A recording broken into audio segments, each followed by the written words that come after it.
Chicanery refers to use of clever but misleading talk or behavior to deceive people, usually to gain some sort of advantage. Think of it like trickery, but on a higher level, using sneaky tactics to bend the rules or outsmart someone.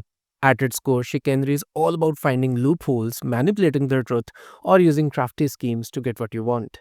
It often shows up in legal, political, or business situations where people use intricate, deceitful strategies to secure an unfair advantage.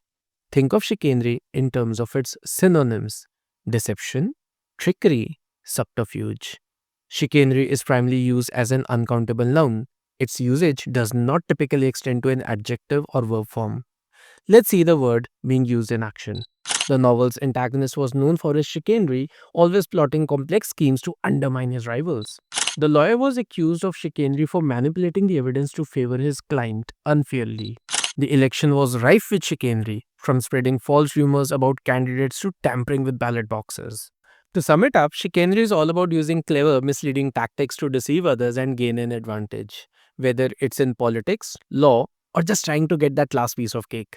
Chicanery is the art of outsmarting others without technically breaking the rules, but definitely bending them in an unethical manner. Chicanery is primarily used as an uncountable noun without extending to adjective or verb forms. Vocabulary flex, Mr. Rishav in the mix. Wordsmith wizard got the class getting fixed. Dropping gems daily, filling notebooks thick. Classroom lit, knowledge sticking like bricks. Mr. Rishav.